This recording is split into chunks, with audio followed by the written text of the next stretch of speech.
So let me show you how you can create a new folder on your Mac computer. So I'm going to guide you through it entirely because of course, as long as you are on the desktop, you can right click with your mouse or a trackpad, and literally the first thing is to create a new folder. So you can tap on it like that, give it a name. So as you can see, it's untitled folder, or you can right click on it and rename it to something else, right? So you can name it as the example folder. So that's fine, right? Obviously you can do this, but there are some complications which could come up with it. First of all, if your right click action does not work, you can go to the settings and find the mouse in the bottom portion.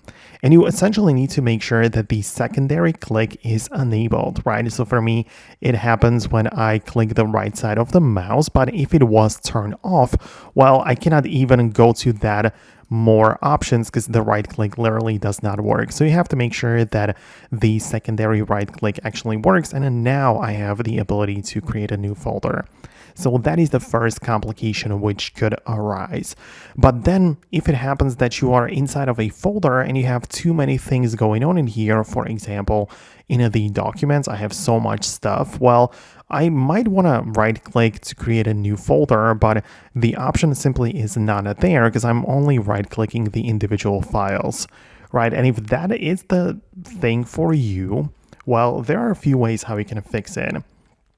First of all, you can get it entirely to the bottom where a little bit of space appears below the last item like this, and you can right click there and create a new folder in here.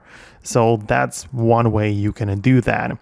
Or you can as well switch the view from the list to, let's say, the grid where you have these like individual items, and you can right click on it like this and create a new folder this way.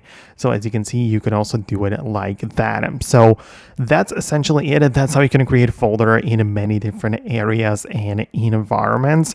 Let me know what you think about that below in the comments. I'm going to wrap it up right now, and I'll talk to you later in the future uploads.